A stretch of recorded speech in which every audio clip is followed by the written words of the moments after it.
हाँ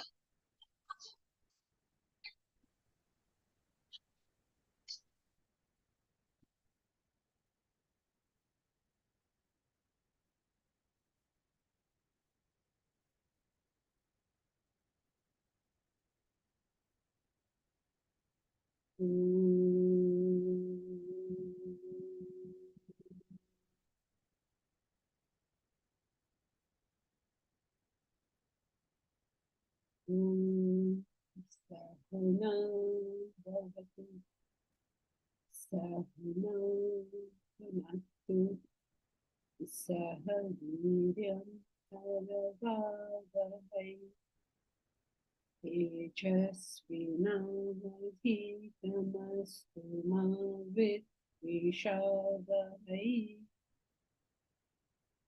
ॐ शान्ति शान्ति शान्तिः.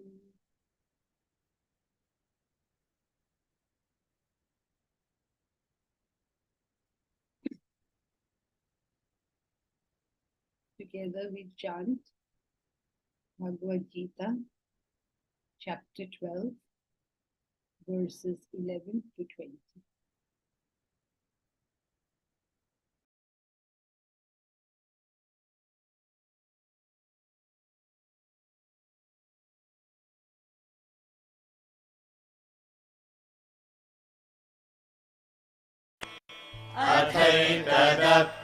अथैतदप्यशक्तोऽसि कर्तुं मद्योगमाश्रितः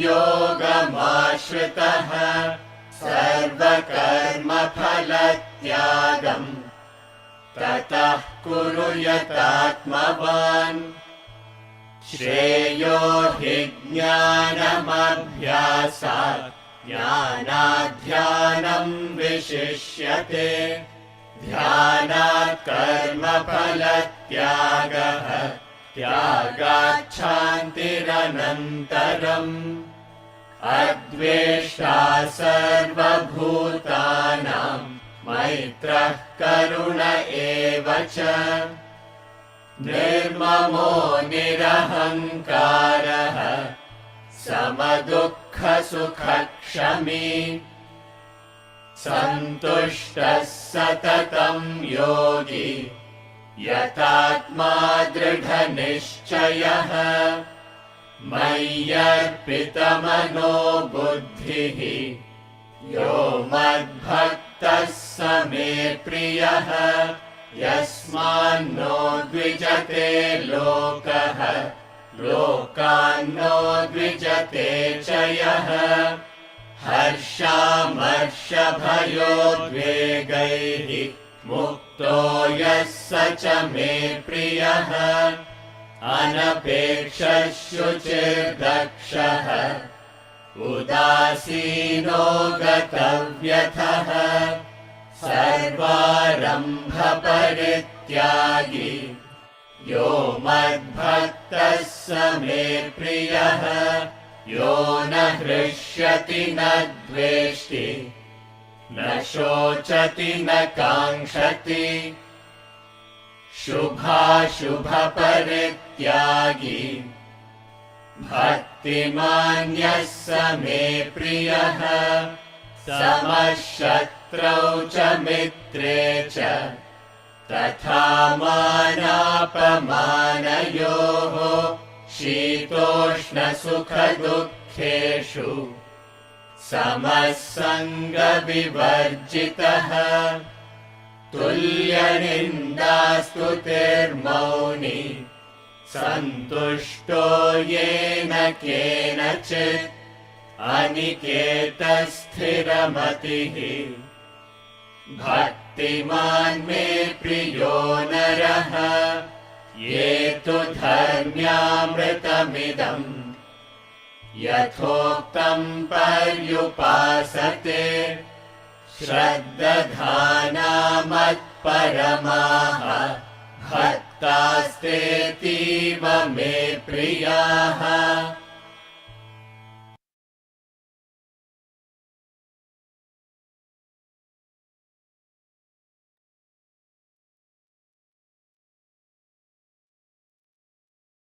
Today's class is supposed to be Q&A.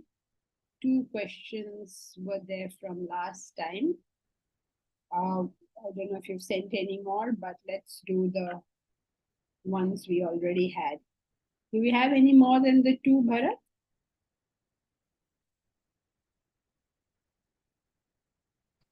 No, we don't. Okay. So let's do the 2.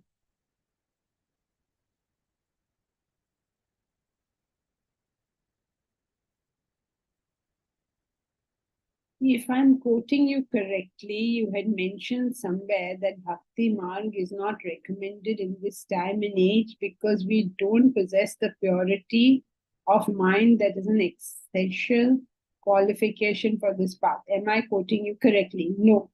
If not, please correct the statement. If yes, please elaborate. So no, you're not quoting me correctly.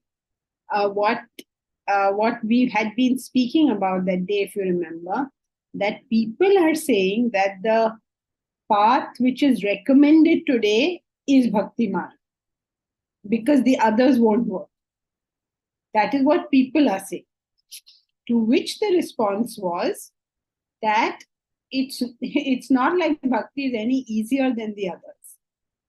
Because the whole problem on the spiritual path, whether you're doing karma or bhakti or jnana, always is the same problem. And what is that problem? What is the biggest issue you face as you try to do your sadhana? The mind is agitated. The mind? The mind is agitated. Mind is agitated. The point, the whole concept of sadhana is you have to place your mind in God. This is what sadhana is. Now the problem is we can't do that. So whether you're doing it in karma or you're doing it in bhakti or you're doing it in jnana, the same problem exists. So the belief that bhakti is somehow easier is not correct. Because to be able to place your mind in God, okay, so in karma yoga you don't say God, maybe you will say universal well-being. In bhakti yoga you say God. In jnana yoga you say the ultimate truth. But whatever it is you claim you want, it is difficult to be single-pointed because you're constantly being dragged in the opposite direction. So this belief was just being debated whether this statement is true, whether that bhakti is easier. No, it is not. Because to do that kind of bhakti as they are talking about will require the same purity of mind that will be required to do it in karma and jnana. Okay, Omkar? Yes.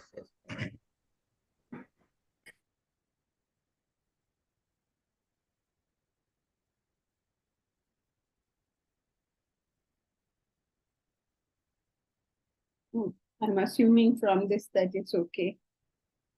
Okay, another question. The theory of karma and the Lord's assurance of no loss of effort seen in the context of this chapter suggests to me that those who have traversed the path to a great extent in their previous lives are born to be great bhaktas, showing signs of their spiritual evolution very early in life. Examples of Mirabai, Narsi Mehta, even Sri Ramakrishna Paramahamsa, who are considered great bhaktas, seem to suggest they were born with unswerving devotion to a particular deity, maybe as a continuation of their journey, and showed very early signs of the same. The formulaic approach of drawing up one's personality chart and choosing practices based on a percentage formula seems so inconsistent with what the lives of these great bhaktas seem to suggest teach. If these great bhaktas did not have any formula, why are we given one? If, however, we cannot draw any conclusions based on limited information of their lives as portrayed in literature or popular hearsays, what is the relevance of learning about them and their lives then? Omkar. Omkar, you seem to be thinking a lot about bhaktas. Okay, this whole first two paragraphs you could have put in one sentence. No? Even this sentence is enough. If these great bhaktas do not have a formula, why are we given one? Why are we given one? Go back and look. Excuse me. Read your first paragraph and then you will know the answer. Suggests to me that those who have traversed the path to a great extent in their previous lives are born to be great bhaktas, showing signs of their spiritual evolution very early in life. Why do you have a formula and they don't have a formula? Because they have passed your standard. You are in third standard. You have to learn, like whatever formula you learn in third standard. Now, for somebody in PhD, why does he have to learn that formula? Okay, clear? Yes. Yes. Okay. Then second point was, then why do we have to read about their lives? Answer, don't please. Do not read the lives of spiritual masters. 9 out of 10 people come to a wrong conclusion. It is an absolutely wrong practice because we are not following people, we are following principles. But when you read the lives of the great masters, you get so enthralled by the master that you start doing what he did or she did. Don't do that because what he did or she did may not be relevant to us. If you can imagine, okay, just illustratively trying to put this. Suppose Brahman is here, okay? There's no such thing, Brahman is not in any one place. I'm saying suppose Brahman is here, okay? We'll assume Brahman is here. Now we are Brahman and we came out of Brahman in a particular way. So I am now here. Now my job is to get from here to here, right? Now how will I get from here to here? In exactly the same way that I came out, I'm going to go back in. Right? Somebody else came out like this, he will go like that. Somebody else came out like this, he will go like that. Let's not worry about what others are doing. Doesn't make any sense for us to see what others are doing. Because each one has their own path and each one has their own particular personality. Or Ramakrishna Paramahamsa lived with his wife in a particular way. Now, if you say everybody should live with their wives in that particular way, that would not be correct. Because for the others, it will not work. It will make things worse for them. So each one has to do his thing his way. Each spiritual sadhak is distinctly individualist. Each one is different. Even if you look at our class and you look generally at everybody here, you see everyone is so different from everybody else. How is Deepraj similar to Aditi? How is Aditi similar to Bhavna? How is Bhavna similar to Surekha? Or anyone, each one is their own person, and they have to evolve in that method and way, using the eternal principles, using what is true for all. My personality is particular to me, right? But I will still have to use the common principles which are same for everybody. Now, if you read the life of a master, you don't usually get the common principles. You learn about his particular personality. So better that we refrain from this until we know enough principles to get the right meaning. So why are we recommended it? We are simply not recommended. Do not read. If you're asking me what is a recommendation, do not read the lives of great masters. Okay, Onkar, Yes, yes, got that clearly. Pradesh, you have a question? Hariom Janki ji. My question is reference to this question. Amma, the one who already enlightened in the past life and in the present life, their journey starts from the step where they have enlightened their past life. So somewhere means it also happens like whatever I have achieved in the present life without any efforts, just because of my past life karmas. It is also possible that some people intellect deteriorates also in the present life. So why it happens? They have achieved that knowledge in the past, and in the present they are means they are in continuation with that. They are deteriorating their intellect. Why so? Nobody deteriorates.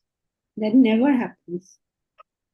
Some No, there is no possibility of deterioration. You can not get worse than what you are. That is just impossible. If you manage to somehow get worse, that means you had never grown. then whatever they have achieved, like we say, someone has not done something in their present life, so we say it is just because of past karmas. But their present karmas are not. Don't go into all this. People say, we have to go specifically. What does it mean that you have your karmas and last life? What does all this stuff mean? It means a very, very simple thing. It means that this janma or any janma in any lifetime, when we die, what do we carry with us? We only, when we say, I am carrying something with me, who is that I? All right? Mind and intellect. Okay, you could say that, but that's not absolutely correct because that can vary between lives. If you die, suppose you have 1,000 vasanas at the point of death, anybody, okay, a person dies at the point of death, he has 1,000 vasanas. So these 1,000 vasanas he will have with him for his next jannah. Right? Now, the way mind and intellect may get formulated because of those vasanas may be different, or may be same, but may be different also. But that 1,000 vasanas is what he or she is going to carry with us. So let us say Sachin Tendulkar sadly passes away. Now he has created extremely strong desires for cricket. So when he is born next time, he will be born with a natural capacity to play because he's already created that. His vasana bank holds that. Right? That janma, he may be like, that may be a remnant vasana for him. In the sense, he's good at it, but he's not interested in it because he's already become God. So he's not really interested. So he may do nothing about that cricket. Okay? So his mind may be different, his intellect may be different. Not necessarily, I'm just saying it's possible. But that whatever he has created, however he has formulated his vasanas, will continue to be the same. So there's no concept ever of going back. If you ended with 1,000, you're born with 1,000. It's that simple. Now, if you have created vasanas, let us say you are a very patriotic person. That has become you. It's not one of your desires. It is the person you are. Then when you're born in the next janma, then you will be born a patriot because you already risen to that level. Suppose in this Janma you have raised yourself to loving all of humanity. Then next time, that is where you will be born with. So there's a continuity. There is no coming back. Nobody who's become a patriot will suddenly, consider his family more important than the nation. Nobody who thinks of humanity will consider his nation more important than humanity. You can't go backwards. And the reason you can't go backwards is because we have come to that level. Yes. that's called begging the question. What is the reason? Growth is there. Why? You can never unlearn what you have learned. Right. So you have learned this. Now you're never going to go backwards. Why not? Because we are born to evolve only.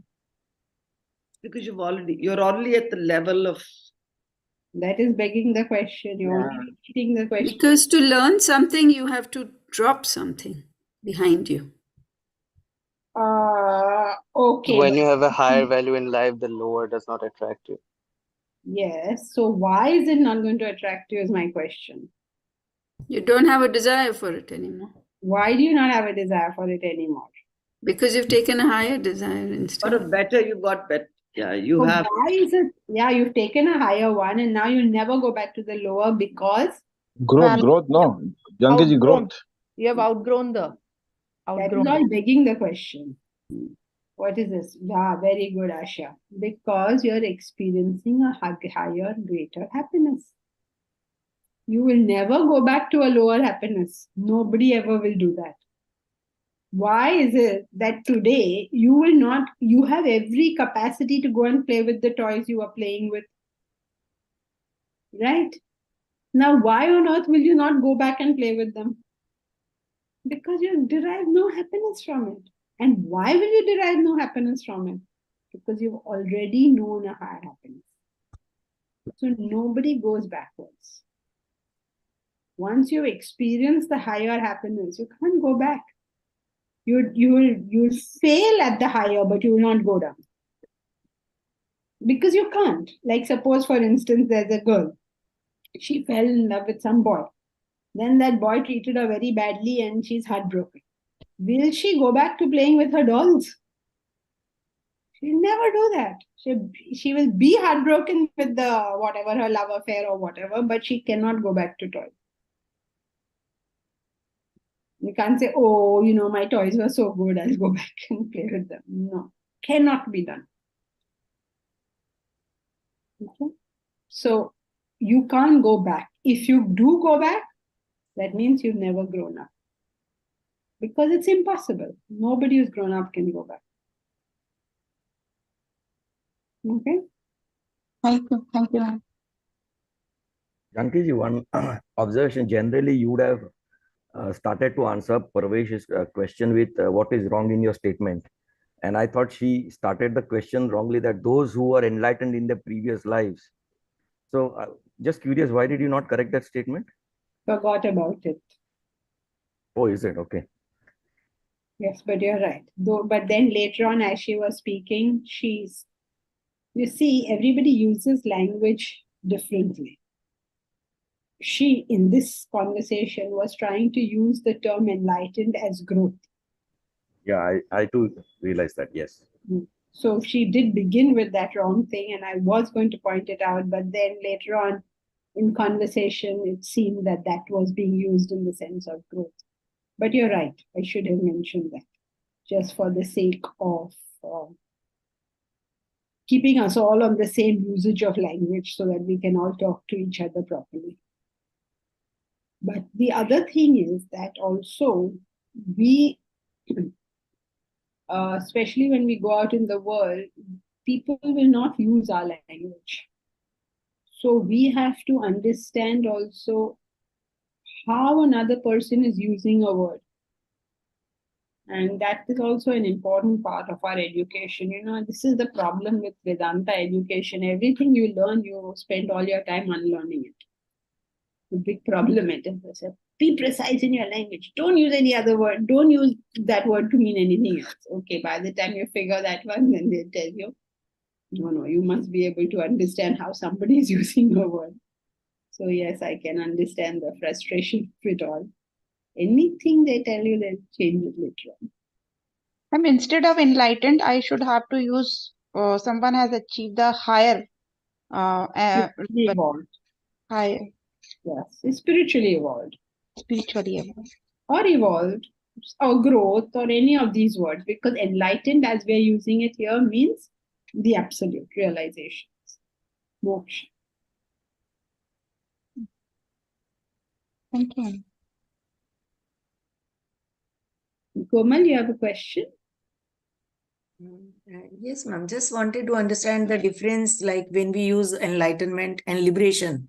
Are they same, similar, or liberation is not coming back on the earth? Now you are liberated from that cycle of coming and going. Is that Both are same.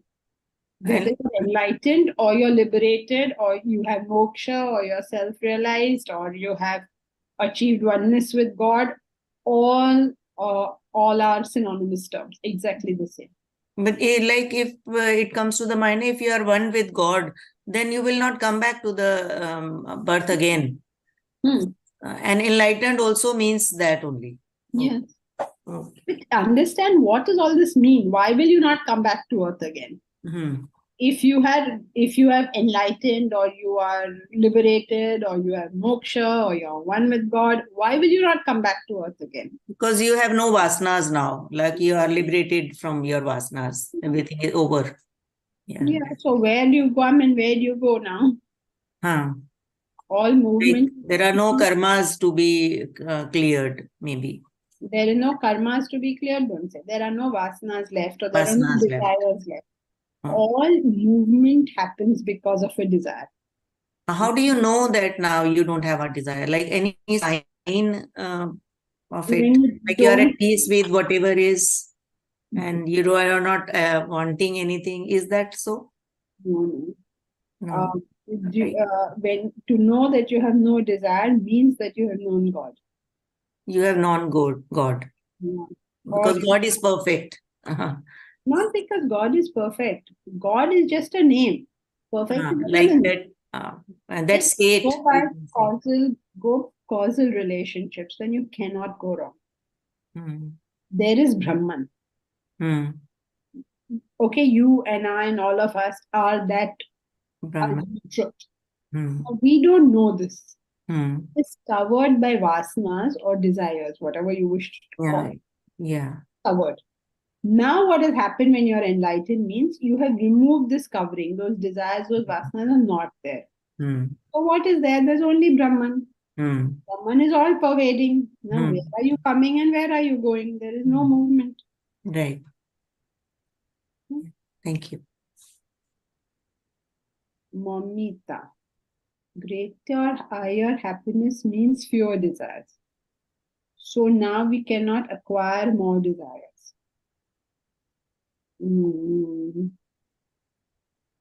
This whiteboard. Host disable, participant whiteboarding.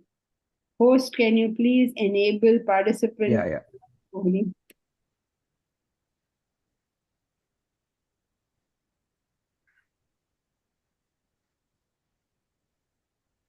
Can you check, Janki? Loading your whiteboards. Can you see anything? Oh no. What do I do with it? Why don't I get a whiteboard?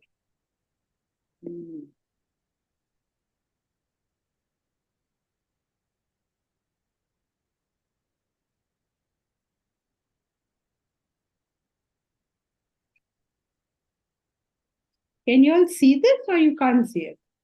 Yeah, we can see. Yes, we can. Very good. Choose from a variety of tools. What is Surekha and Pravesh and Bhargavi coming here? God alone knows. Okay, see. I hope this. Oopsie.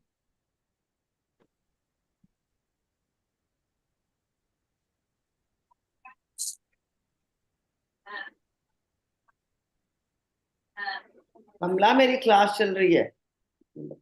And you're not muted, Malti. Thank you. I'm telling everyone else to keep quiet. Thank you. Thank you, Janki. So let's see. Okay, now I'm trying to draw a triangle. Can you all see a triangle? Yes, we can. Yes. Now let us say that 3 types of desires: physical, mental, and intellectual. You can say spiritual also. All right, so this is physical, mental, intellectual, and spiritual. All right. Now, when you have physical desires, you have a lot of desires. See, lots and lots of them. Obviously, right? Because everything you can have a desire on. What is the color of your nails? What is the color of your hair? What is the color of your eyebrows? You can have a desire for everything. Like everything. What is the temperature? What is the sound? I mean, like billions and billions of things you are capable of having a desire for. But when your mind goes to your desires move to the mental level, now your desires are a bit fewer. See this? It's reduced. This much has reduced. Okay? You're able to see? Instead Yes. of a block like this, now this much has reduced on both sides. Right? Right. And of course, when you become intellectual, then it reduces still further. The block becomes further, and spiritual reduces until you have the one final desire for the self. Okay? In which case, you'll have only one desire. All right. So now when we are saying you cannot increase desires, what it means is a person who's here at the mental level cannot go down to the physical level, or who's at this intellectual level doesn't go down to mental. And if you are at home, you're not going to go down anywhere else. That's what it means, right? However, at this mental level, okay, you can create desires. This way you can go. You can't go here. Okay. But you can increase them here. So you are not decreasing in your spiritual evolution, as it were, but you have managed to acquire more desires. Which is what all of us are doing, right? So you can acquire more desires, but at your level. But that doesn't impede, hamper your spiritual growth. Of course it does. That's what stagnation is, no? Okay. Stagnation is you're just fooling around here instead of going up any further. You're not moving up only, you're not going here. You're just fooling around here thinking what a great soul you are. Right. Okay. Thank you.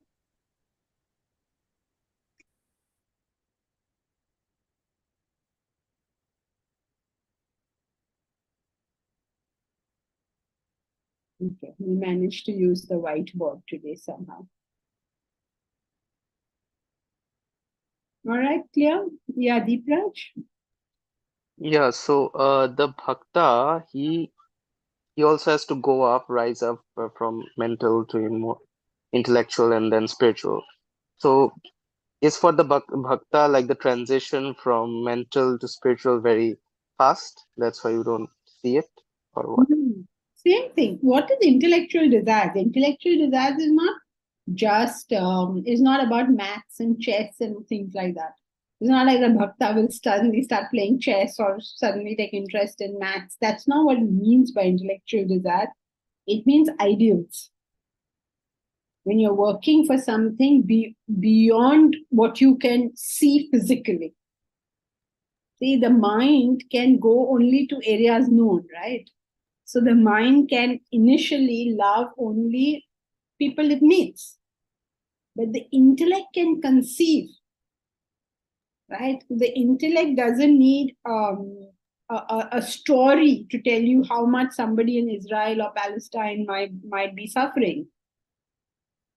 You know what the media does? They'll find one person, they give you the story of that one person, and then make you feel bad for that one person. That is how it all works. Now, why does it do this? Because predominantly people are emotional and they don't understand war means trouble. The concept is not clear. Now you need to see some child who is mutilated or some horrible visual before the horror of war hits you. But an intellectual doesn't need that. An intellectual understands it and will do anything in his or her power to avoid it. That is the other reason why nobody contributes towards Vedanta. Because Omkar is our advertising person, right? So he keeps telling, every time he tells me, we need a story, we need an emotional hook. No story and no emotional hook. मैं क्या करूँ, कहाँ से produce करूँ इसको? But if you have an intellect, you can understand that should we do this, we will solve the problems of humanity. I mean, we will raise the whole level up. But you can't tell people that. They'll say, no, kaise pata, kitne log ne ye kiya, wo kiya. They don't get it. I mean, all of us who are part of that campaign, we've gone and tried to tell people the value of what we are doing. Can't see it. Because we can't. I mean, it's actually amazes me that we are so close to buying the land. I suppose you all know that we are now 38 lakhs short of buying the land. 38 lakhs if we had now more, we can go and purchase the land. Not really, because due diligence is on and the lawyer shouldn't come up with some reason why we shouldn't buy this land. But assuming they don't do that, 38 lakhs away, that doesn't sound like a lot. It's a long journey we've done so far. So so getting people to get enthusiastic about the cause, so tough.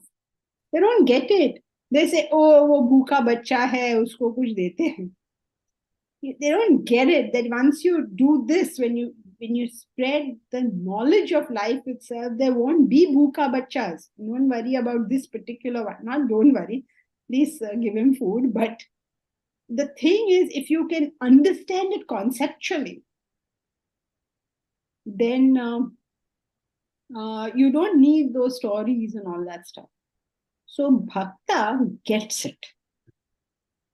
That's the incredible thing. I mean, some people who I know we know people, right? They are very good corporate executives. They've done very well in life. They are very smart. They've got lots of money. You go meet them. You tell them, see, we're doing this. They can't see it. They don't know what you're talking about. They're blank. And yesterday I met one lady, anything I said, she said, yeah, that's fantastic. That's superb. Yeah, completely, I mean, no background, no, nothing. She was just all for it. Now, this lady, which is also a professional only, is she more intellectual, or are these corporate executives who just can't understand what you're talking about? More. I'm not saying she's a bhakta, but what I'm trying to say is that the bhakta, when you go and tell him we have to work for Vedanta University, he will get it. Because he can conceive that. His mind has moved up. But the so-called intellectual, but he has not actually moved up to the level of ideals, will not get it. So when we talk about spiritual growth like that, intellect is not intellectual desires. Intellectual means that capacity to see beyond what your eyes can show.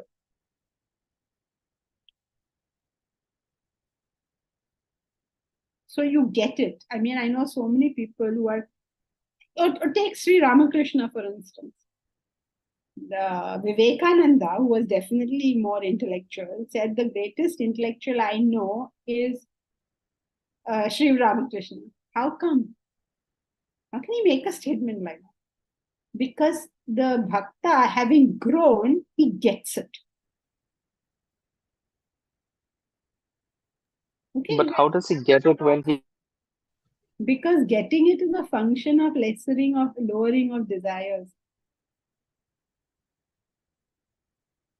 Wherever you have powerful desires, you can't get something.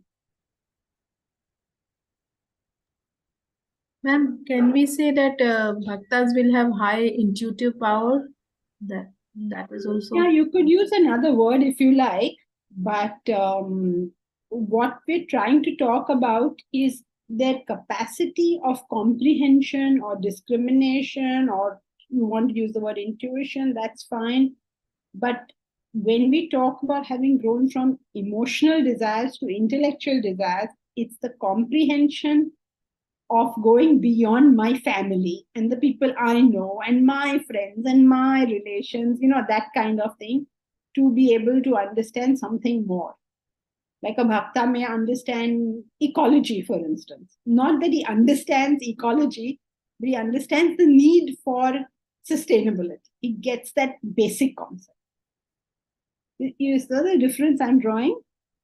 Yes, ma'am. You can say he is aligned to the universal being. Yeah. If you go by causal relationships, his desires are less. So he sees things for what they are.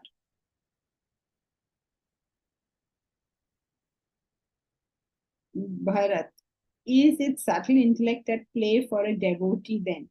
Not at this stage. For anybody on the spiritual path who has conceived and wishes to rise up, the subtle intellect is at play, whether it's karma, bhakti, or jnana, or wherever. But in this aspect, we're talking about the growth of the personality, where now he's begin. I've met so many bhaktas in my life. They can't understand, you give them definitions and all that beyond their comprehension, but they understand what you're talking about. There's a very nice, write-up that FTS had sent me once, that the man wanted to learn flying. So how do you learn flying? You join a flying club.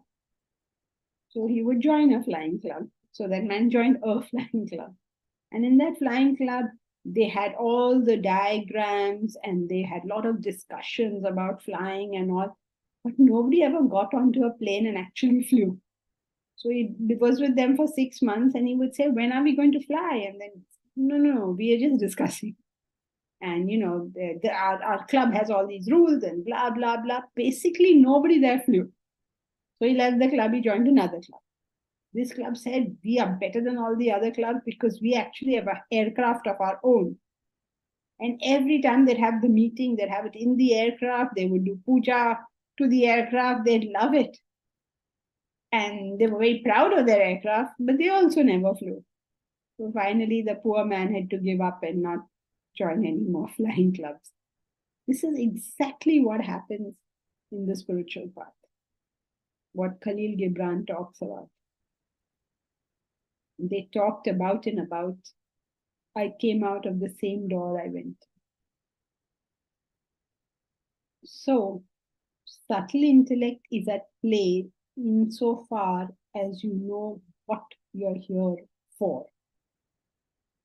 But in the growth process, you are first physical, then emotional, then intellectual, then you get more and more spiritual desires. Okay, Bharan?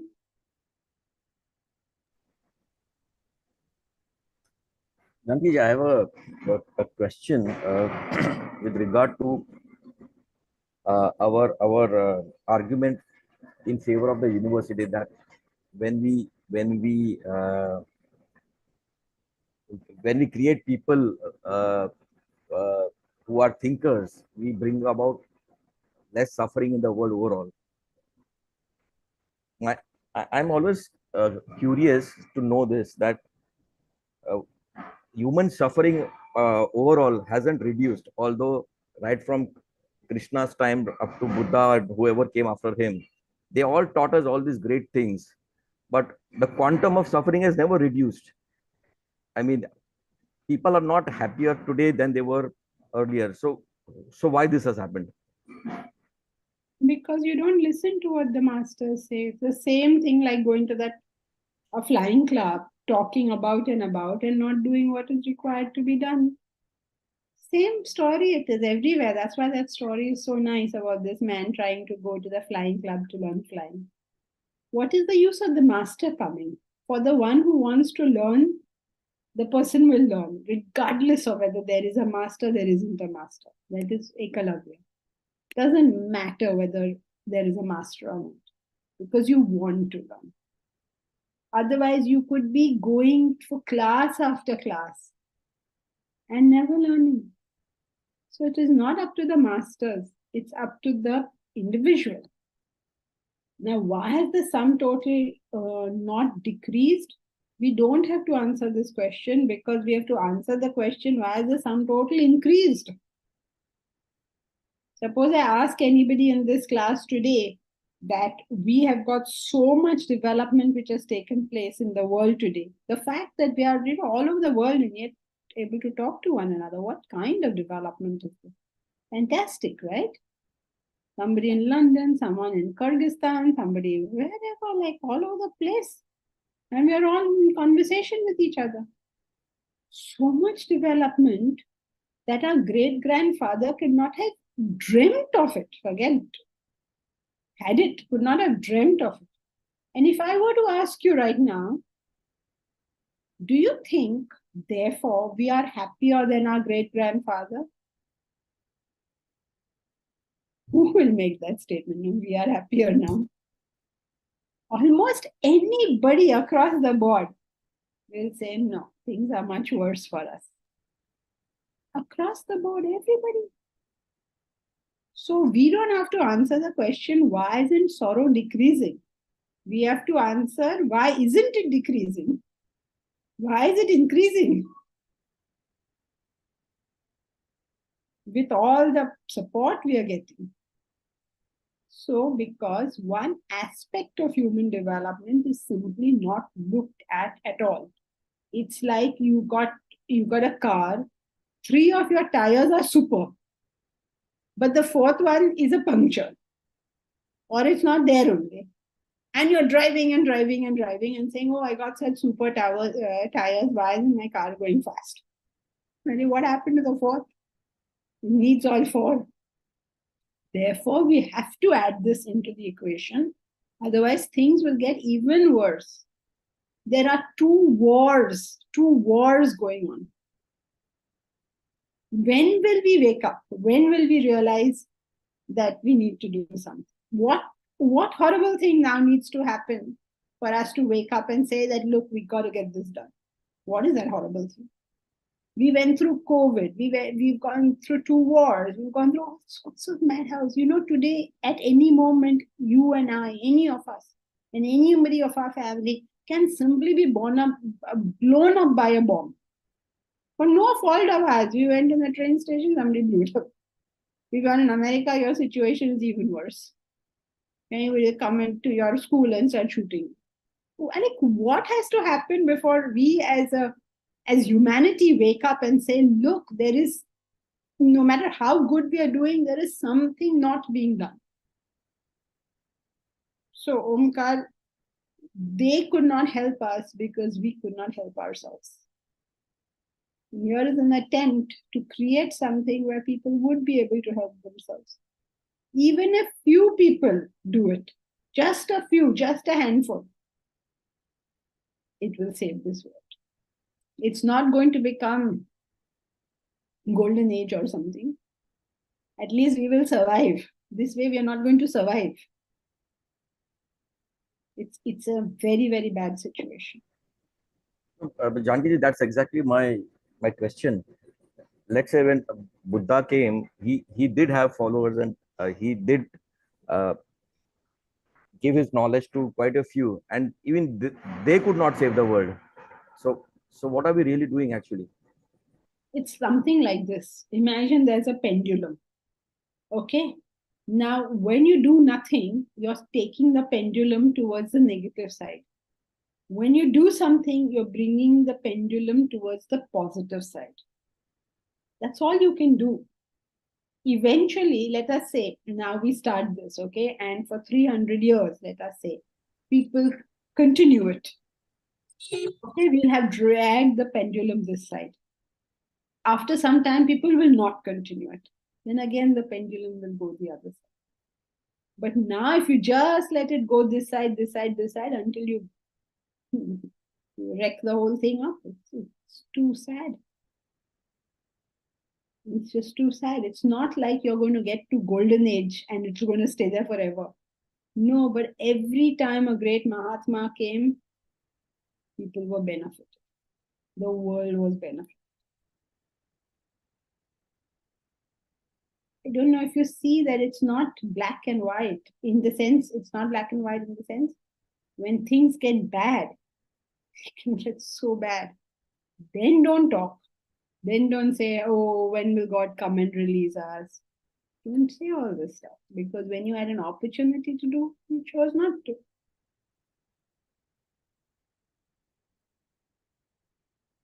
So I hope, is the point clear, Omkar, that when we do good things, that pendulum starts going in the opposite direction. If we choose not to do anything, it will go more and more in the negative direction.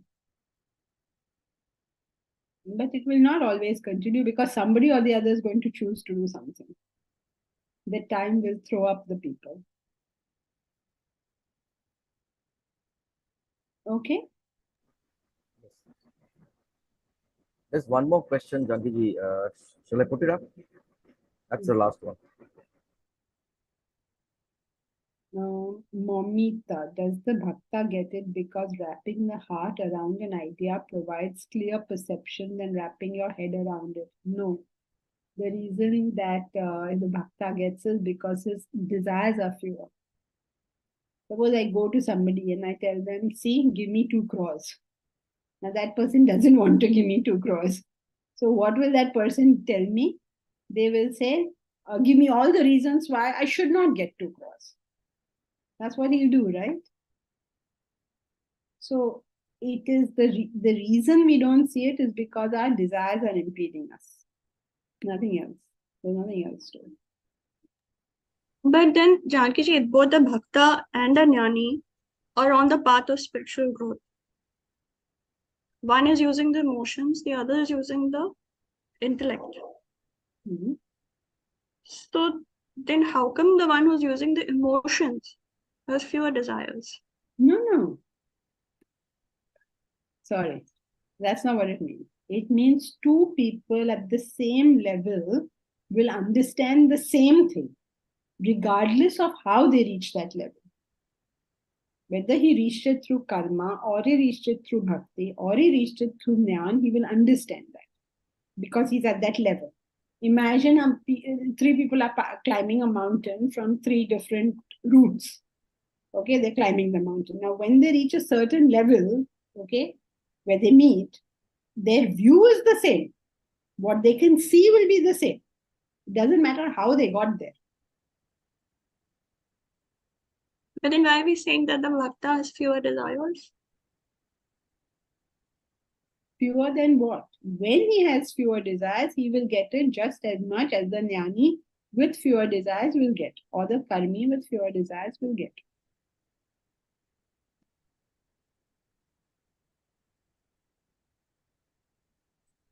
Okay, I'm not really, I'll think about this.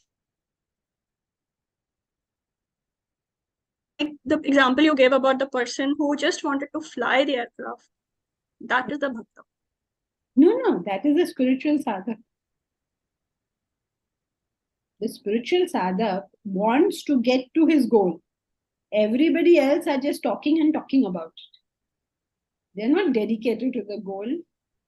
They love talking about it because it feels so nice, and and it's all nice and sweet and all good, interesting. We do it. When the tire hits the roads. What's it called? When the rubber hits the road, that's when you know who is the real sadhak, right? How much effort are you eventually putting into this thing? So the jnani also does the effort. Of course. I mean, the jnani yogi also does the effort. Of course. Same as the bhakta. Same as the bhakta. Different things they're doing, but the effort levels are the same. Maybe the same. A bhakta may do nothing just as a jnani may do nothing. If you come to this class, you probably, and you enjoy the discussion, and you're probably, intellectually oriented, but you may go home and do nothing after that. You go to sleep after that, right? So similarly, a bhakta can go to bhajans, enjoy the bhajans, and then go home and go to sleep. उससे क्या होने वाला है? Why are we saying that the bhakta gets it? The bhakta gets it was in the context of that diagram. When the bhakta has raised himself to the intellectual levels, he will get it. Just as when the karmi or the jnani has reached the intellectual level, they will get the same thing at that level. Okay. I'll think about this. Thank you. Okay, Omkar, we can do the last question. Yeah. Even when the Lord himself, when answering a question, can give an opinion as an answer, me mata, how are we then to be sure of what is considered to be an eternal truth, not actually an opinion, and more importantly, why this emphasis on eternal truths? Also, why would the Lord give an opinion to somebody who's not in the mental frame of mind to make this distinction between eternal and opinion? When the Lord himself can give an opinion. Okay, when you go to a doctor, he gives you a prescription. That prescription is for you to take and do whatever he has written over there and then become well. Now your question is, why is he not teaching me MBBS? Why is he giving me a prescription? Then your question is, why is it that there is no way I can tell whether this is actually prescription or whether this is MBBS? And since I cannot tell it, what is the use of giving it to me? When you cannot understand an eternal truth, the master has to give an opinion. But what is an opinion? It is just that aspect of that eternal truth which is currently applicable for you. If you can understand the eternal truth, you don't need to worry about the opinion. Why should you worry about it? But if you cannot understand the eternal truth, then please follow the opinion, because he's given it to you. He's told you, do this. You don't need to know what is eternal and what is not in terms of improving your life. You need to get down to doing what needs to be done. If you know the eternal principle, like today you may have noticed in almost all the questions, it was all taken back to the eternal truth. Desire causes movement. Therefore, desire causes life. Everything was taken back to the eternal principle. But somebody else may choose not to do that. They may say that if you finish with, whatever you finish with this janma, you're going to be born next janma. So this janma, you better work on improving yourself. They've given you an opinion. They haven't given you a fact. But either way, you have to do the same thing, right? You have to improve yourself. बात तो एक ही पहुंच गई. Is that okay?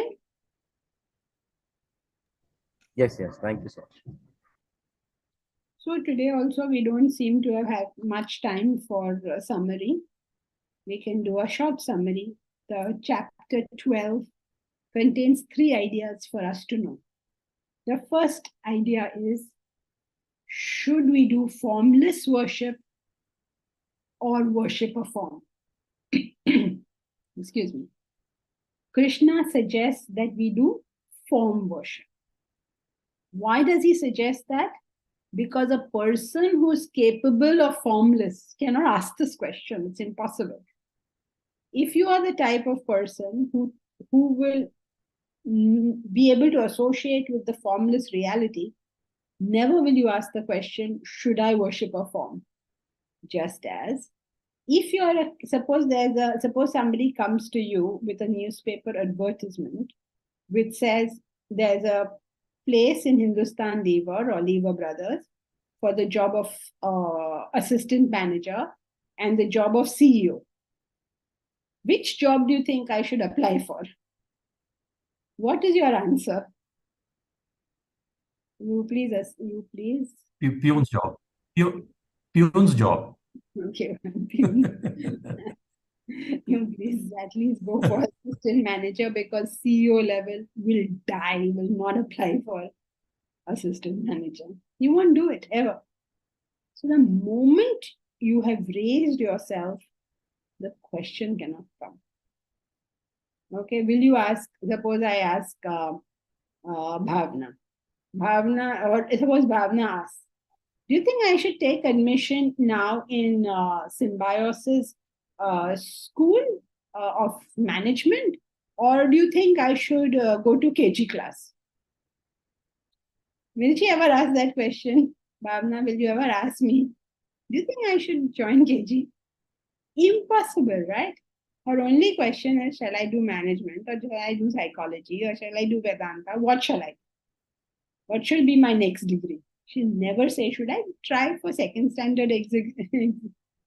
So when you ask a question, the question shows what the answer should be. Okay, point 1. Point 2 was progressive ways of sadhana. And this point 3 was the yardsticks to know whether you're on the path correctly. All right, so now that brings us to 11:30 and we have to stop. So how are you all feeling about the summary? Do you all want to do a full summary of the chapter, or do you want to start chapter 13 next time? Because we seem to be stopping here for quite some time now. What would you all like to do? Chapter 13? Happy to start the next chapter. Full summary. Oh my God. Okay. 3 for summary and 3 for chapter. Now what? 4 for summary. How many for summary? Summary. Okay. Chapter. Oh gosh. Chapter. Oh gosh. Missing. Full summary. My God. Okay, there seems to be quite a equal full summary. Okay. What about the rest of you? Please say something so that we know that the wide majority is going on which side. As of now, it looks like we are quite balanced. The summary seems more, no?